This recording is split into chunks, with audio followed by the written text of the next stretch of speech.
வணக்கம். இன்றைக்கி நாங்கள் ஸ்ரீபெரும்புதூர் பக்கத்தில் இருக்குது பார்த்திங்களா, வல்லக்கோட்டை முருகன் கோயிலுக்கு தாங்க போயிருந்தோம். அந்த காட்சி தான் நீங்கள் இப்போ பார்த்துட்ருக்கீங்க. அருமையான கோயிலுங்க. அதாவது இன்றைக்கி செவ்வாய்க்கிழமை இல்லையா, முருகப்பெருமானுக்கே உரிய நாள். தை கிருத்திகை கூட சிறப்பு வாய்ந்த நாள். அதனால் நாங்கள் முருகப்பெருமானை தரிசனம் செய்வதற்காக நாங்கள் வல்லக்கோட்டை முருகப்பெருமான் கோவிலுக்கு போயிருந்தோங்க. அருமையாக இருந்ததுங்க. இந்த கோவில் 1200 ஆண்டுகள் பழமை வாய்ந்த கோயிலுங்க. அது மட்டும் இல்லை, இங்கே முருகப்பெருமான் தமிழ்நாட்டிலே உயரமான முருகப்பெருமான் அப்படின்னு புராணங்கள் கூறுகிறதுங்க.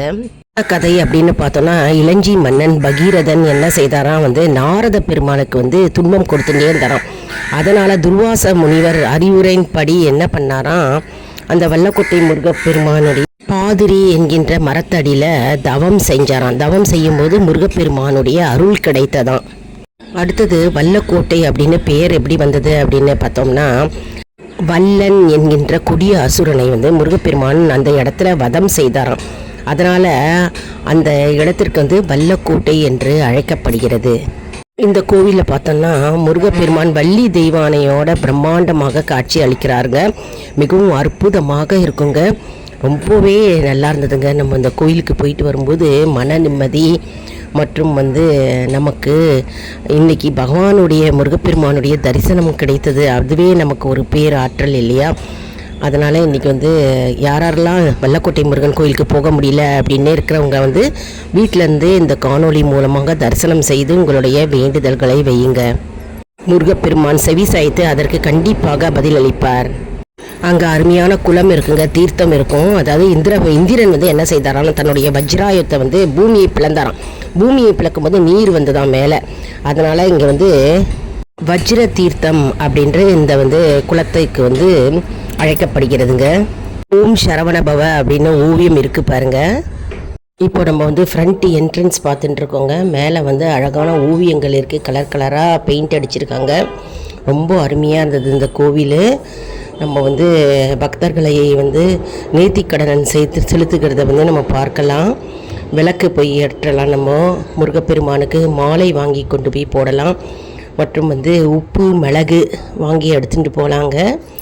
நம்மளுடைய பிரச்சனைகள் எல்லாம் துன்பங்கள் அப்படியே உப்பு போல் கரைந்து போகணும் அப்படின்னு முருகப்பெருமானை வேண்டி கொண்டு விஷங்கள் நம்முடைய உடலில் இருக்கும் அனைத்து நோய்கள், விஷமாகிற நோய்கள் அனைத்தும் தீர வேண்டும் அப்படின்னு நம்ம வேண்டி கொண்டு அந்த உப்பும் மிளகும் கொண்டு போய் இந்த கோவிலில் போடலாங்க. மற்றும் முருகப்பெருமானுக்கு அர்ச்சனை செய்யலாம், அபிஷேகம் செய்யலாம்.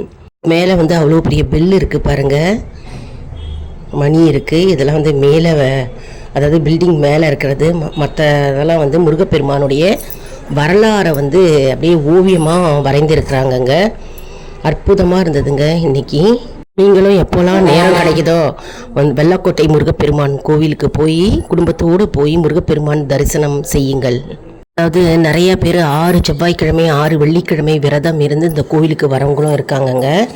அப்படி வழிபாடு செய்கிறவங்களும் இருக்காங்க. அதாவது வல்லக்கோட்டை முருகப்பெருமான் கோவிலுக்கு வந்தாலே அவர்கள் இழந்த செல்வம் மற்றும் இழந்த சொத்துக்கள் மீட்க பெறலாம் என்கின்ற நம்பிக்கை இருக்கிறதுங்க. இப்போ பார்த்துட்ருக்கிறது முருகப்பெருமானுடைய வரலாறு. அதாவது படங்களாக ஓவியமாக வரைந்திருக்கிறாங்க மேல் சுவரில். ரொம்ப அருமையாக இருந்தது பார்க்குறதுக்கே, காண கண்கூடி வேண்டுங்க. அந்த சஷ்டி, கிருத்திகை மற்றும் செவ்வாய்க்கிழமை வெள்ளிக்கிழமையெல்லாம் முருகனை போய் நம்ம கோவிலில் போய் தரிசனம் பண்ணுறது நல்லதுங்க. மற்றும் 6 நெய் தீபம் அல்லது நல்லெண்ணெய் தீபம் ஏற்றலாம்ங்க. நிறைய பேர் விரதம் இருந்தும் அங்கே வராங்கங்க. அதாவது செவ்வாய்க்கிழமை தோறும் விரதம் இருக்கிறவங்க நிறைய பேர் இருக்காங்க, வெள்ளிக்கிழமை தோறும் விரதம் இருக்கிறவங்களும் நிறைய பேர் இருக்காங்க. மற்றும் இன்றைக்கி தை கிருத்திகை இல்லையா, அதனால் இன்றைக்கி நிறைய பேர் விரதம் இருந்து அங்கே வந்திருக்காங்கங்க. பார்க்கவே நல்லா இருந்ததுங்க. மேலே ரூஃப் மேலே சேவல் படம் வரைந்திருக்கிறாங்க பாருங்கள். அந்த ஓவியம் தான் இப்போ நம்ம பார்த்துட்ருக்கோம். அப்புறம் நிறைய தூண், கலர் கலரான தூண், கண்கொள்ளா காட்சி. இப்போ திருக்கைலாயம் அப்படின்னு இந்த ஓவியம் தான் நம்ம பார்த்துட்ருக்கோம். அவ்வளோ அற்புதமான ஓவியம் பாருங்கள். திருக்கைலாயம் அப்படின்னு எழுதியிருக்கு. அடுத்த ஓவியம் வேல், நிறைய வேல் பாருங்கள் பதிச்சிருக்கு சுவர்லேயே. அற்புதம் இல்லையா? வேலை பார்ப்பதே அற்புதம் இல்லையா? புண்ணியம் இல்லையா? பாக்கியம் இல்லையா? அடுத்த ஓவியம் திருப்பரங்குன்றம், திருச்செந்தூர். மூன்றாவது படை வீடு பழனி அப்படின்னு எழுதியிருக்கு பாருங்க. முருகப்பெருமான் பழனி முருகன் கோவில் அது வந்து காட்சி அளிக்கிறார். அழகாக அற்புதமாக ஓவியம் வரைந்திருக்கிறார்கள். மிகவும் அற்புதமாக இருக்கார் பாருங்க நம்ம முருகன். இதெல்லாம் பார்த்துக்கிட்டே இருக்கலாங்க. இன்றைக்கி பூரா அந்த கல்வெட்டுகள் அதெல்லாம் வந்து நம்ம படிச்சுக்கிட்டே இருக்கலாம். நிறைய வந்து முருகப்பெருமானுடைய வரலாறு வந்து அப்படியே ஓவியமாக வரைஞ்சிருந்தாங்க. அதெல்லாம் படிச்சுட்டு இருந்தோம். இதுவும் வந்து எழுதியிருக்காங்க பாருங்கள். அதாவது அருணகிரிநாதர் அருளிய பாடல் இது போட்டிருந்தாங்க மேலே. அப்புறம் நிறைய வந்து ஓவியங்கள் தாங்க நிறைய இருந்தது. நிறைய எக்கச்சக்க கூட்டம் கேட்கவே வேண்டாங்க. அப்புறம் ஹோமம் வளர்த்து வச்சுருந்தாங்க முருகனுக்கு. ரொம்ப நல்லாவே இருந்தது பார்க்கறதுக்கு. நிறைய பேர் அர்ச்சனை பண்ணிகிட்டு இருந்தாங்க. ரொம்ப அருமையாக இருந்ததுங்க. முருகப்பெருமானை இன்றைக்கி பூரா பார்த்துக்கிட்டே இருக்கலாம் போல் இருந்தது. அப்படி கம்பீரமான காட்சிங்க. முருகப்பெருமானுடைய வேலுடன் முருகன் வள்ளி தெய்வானை சமேத முருகப்பெருமான் அப்படியே வந்து நமக்கு வல்லக்கோட்டையில் வந்து கம்பீரமாக காட்சி அளிக்கிறார். இந்த காட்சி தான் நம்ம இன்றைக்கி பார்த்துட்ருக்கோம் இந்த வீடியோ மூலமாக. அது ஸ்ரீபெரும்புதூர் பக்கத்தில் இருக்குங்க. ஒரகடம் போகிற ரூட்டில் இருக்குது. நீங்கள் கூகுளில் பார்த்தீங்கன்னா கூட நீங்கள் போட்டு பார்க்கலாம். அந்த ரூட்டு கரெக்டாக காட்டும். அழகாக நீங்கள் போகலாம். ஒரு வாகனம் வைத்துட்டும் போகலாம். அப்படிலாம் பஸ் ஃபெசிலிட்டியும் இருக்குங்க. எப்போல்லாம் உங்களுக்கு நேரம் இருக்கிறதோ அப்போது வந்து குடும்பத்தோடு போய் வல்லக்கோட்டை முருகப்பெருமானை போய் தரிசனம் செய்துக்கிட்டு வாங்க. எப்பவுமே நம்ம கோயிலுக்கு போயிட்டு வர வந்து நமக்கு வந்து நல்லதே நடக்குங்க. என்ன செயலை நோக்கி நீங்கள் வேண்டிக் கொண்டிருக்கிறீங்களோ அதற்கு வந்து கண்டிப்பாக முருகப்பெருமான் வழி வகுப்பார்.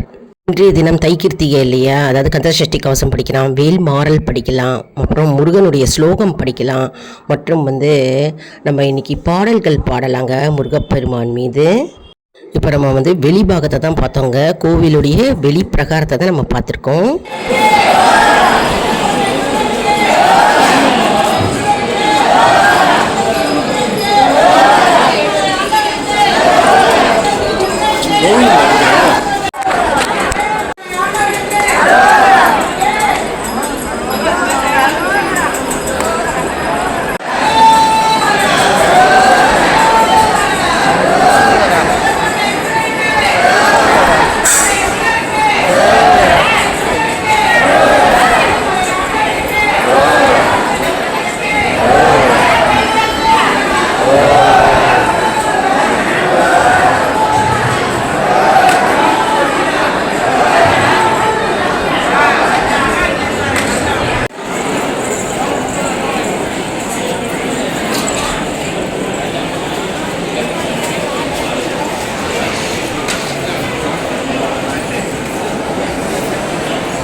சரி, இன்றைக்கி தைக்கிருத்திகை அன்றைக்கி நம்ம வீட்டில் என்ன செய்யலாம் அப்படின்னு இப்போ பார்க்கலாம். அதாவது வல்லக்கோட்டை முருகன் கோவிலை போய் நம்ம தரிசனம் செஞ்சுட்டு வந்தாச்சு. வீட்டில் நம்ம என்ன செய்யலாம்? வீட்டில் வந்து 6 நெய் தீபம் போடலாங்க. அகல் விளக்கில் நெய் தீபம் ஏற்றலாம். அப்படி இல்லை அப்படின்னா நல்ல நெய் தீபம் ஏற்றலாம். சில பேர் வந்து வெற்றிலை 6 வெற்றிலையை வைத்து வெற்றிலை மேலே வந்து தீபம் போடுகிறார்கள். அப்படியும் போடலாம். அது போடுறதுக்கு முன்னால் ஒரு மனையை தொடச்சிட்டு மனையில் வந்து கோலம் போடணுங்க. கோலம் போட்டுட்டு ஒரு தட்டில் வந்து ஸ்டார் முருகனுக்கே உரிய அந்த நட்சத்திர கோலத்தை வந்து நம்ம வரைஞ்சிக்கிறோம்.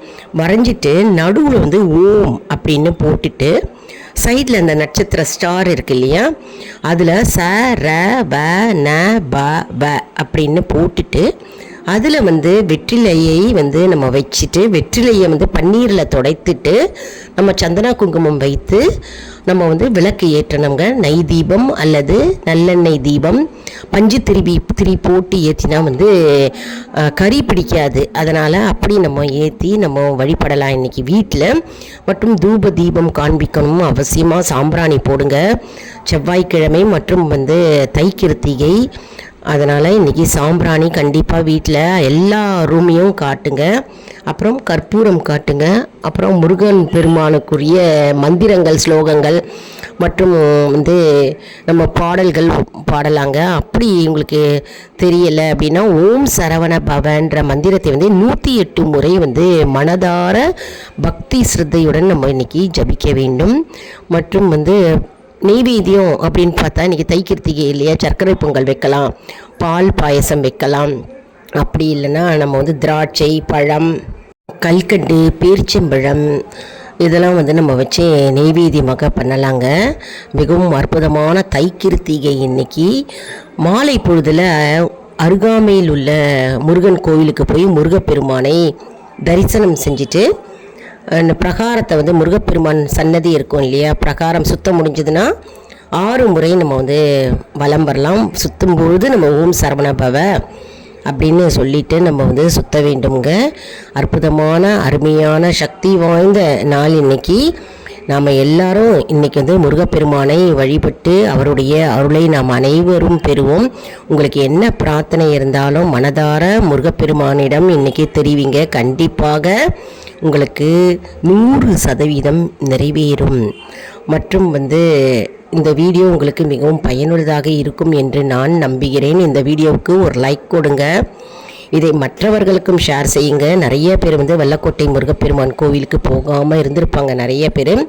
இதன் மூலம் அவர்கள் வந்து போகணும் அப்படின்னு மனசில் ஒரு தூண்டுதல் இருக்கும் இல்லையா, அவர்கள் பலனடைவார்கள் இல்லையா. அதன் மூலம் நமக்கு தானாகவே நல்ல பலனை வந்து சேரும். மற்றும் வந்து ஆல் இன் ஒன் ஜோன் அன்பர்களுக்கு ஒரு அன்பான வேண்டுகோள், நம்முடைய கம்யூனிட்டி போஸ்ட்டில் கேள்வி பதில் நேரம் வருங்க. அந்த கேள்விகளுக்கு பதில் தாங்க. இதன் மூலம் நம்முடைய ஆன்மீக பயணம் எப்படி இருக்கிறது என்பதை நம்ம தெரிந்து கொள்ளலாம் இல்லையா. இது வந்து சப்ஸ்கிரைப் செய்தவர்களுக்கு மட்டுமே தெரிய வருங்க. அதனால் நம்முடைய சேனலை மறக்காமல் சப்ஸ்கிரைப் செய்து கொள்ளுங்கள். அடுத்த வீடியோவில் வேறொரு தலைப்புடன் உங்களை வந்து சந்திக்கிறேன். நன்றி, வணக்கம். மற்றும் இன்றைக்கி நீங்கள் என்ன கோவிலுக்கெல்லாம் போயிருந்தீங்க?